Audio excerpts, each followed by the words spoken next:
So what is accounting? Accounting is the language of business.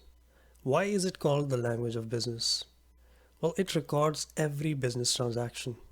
For example, if there is a buyer and a seller, let's say the seller sells a mobile phone to the buyer, this is a business transaction. And there are certain rules and methods to record this transaction in the books of the seller's business.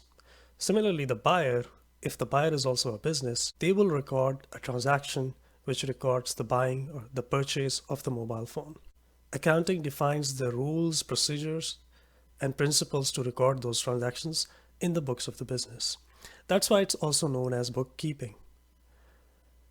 The definition of accounting is the system of recording and summarizing business and financial transactions and analyzing, verifying, and reporting the results. So it starts with recording the transactions and then summarizing them. And with that summary, the accountants help in reporting the results, but they also analyze and verify that information because they have the knowledge of accounting and they understand the business transactions.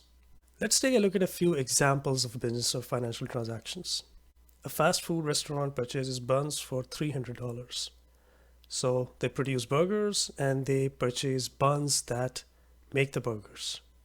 Another example is the fast food restaurant pays $100 for electricity. It also buys a computer for $1,000. So these are three simple examples of business transactions. Note that all of them involve money, and as per the rules of accounting, there is a specific method to record these transactions. Each of these transactions will be recorded in the language of accounting.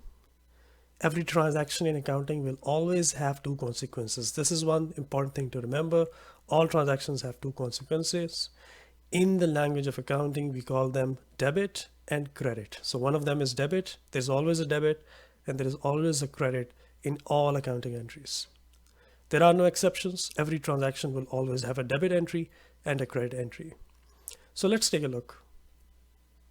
So the first example of purchasing of buns, how will we record it? Well, a non-accounting entry, which is also sometimes called single entry, will be, for example, cost of buns, $300. So if you're not an accountant and you are recording this transaction, you have this business, you would just be recording a single line showing the cost of buns. However, an accountant will record it as a double entry with debit and credit. And the entry will look something like debit buns inventory, which is an asset of $300, and credit cash paid, which is also an asset of $300. Note that there is a debit and a credit. The total of the amounts is exactly the same. So the debit always equals credit. And in this case, we have an increase in asset, which is inventory. And we also have a decrease in another asset, which is cash. We will discuss what are assets, liabilities, equity, income, and expenses in detail. The key in accounting is to start thinking about each transaction in terms of the two consequences or results. Each transaction results in either an increase or decrease in assets, liabilities, expenses, income, and equity. That's pretty much it in a nutshell. All of the transactions that an accountant will record related to a business will always impact one or more of these five categories, which are assets, liabilities, expenses, income, and equity. Now let's look at the second example, which was payment of the electricity bill. So again, a non-accountant will record a single line showing cost of electricity, $100. But an accountant will record as debit electricity, which is an expense, $100, and credit cash because cash is paid out. So there is a decrease in cash. So credit $100 as well.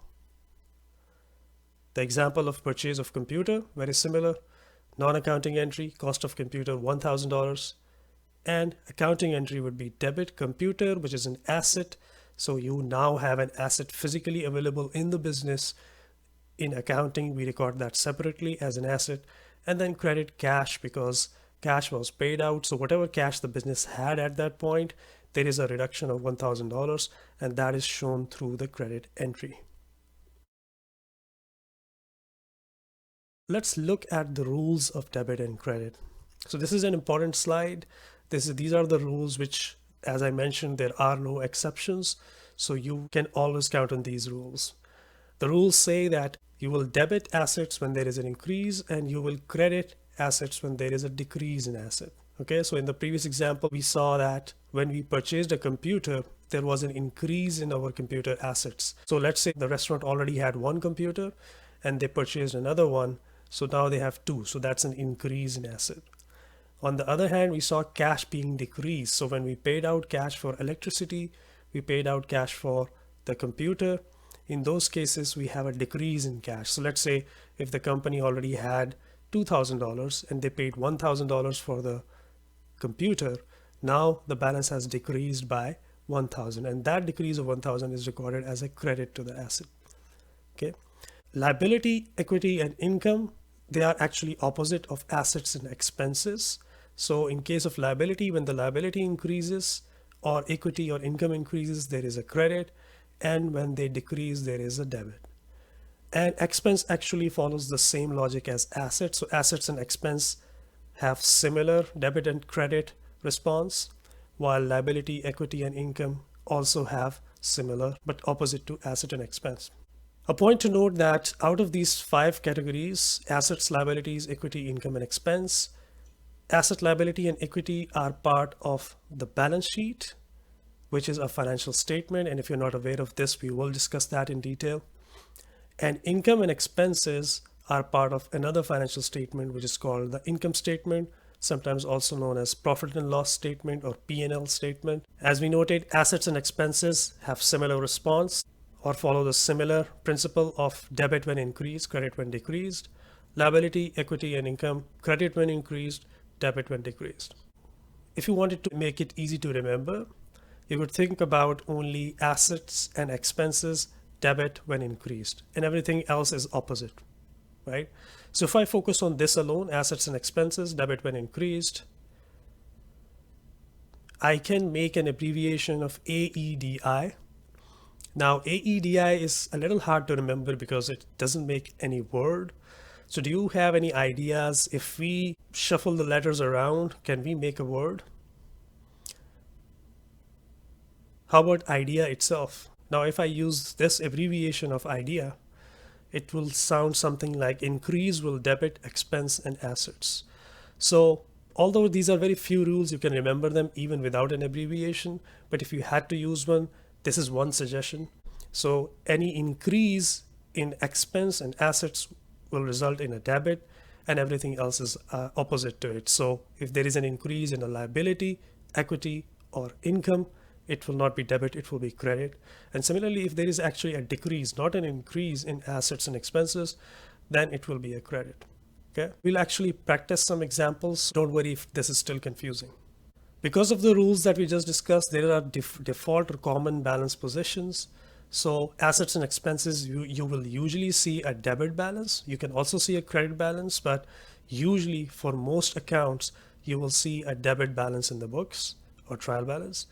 And for liabilities, income, and equity, you will usually see a credit balance. So we'll get back to the rules of debit and credit, but first we have to explain what are assets, liabilities, equity, income, and expenses.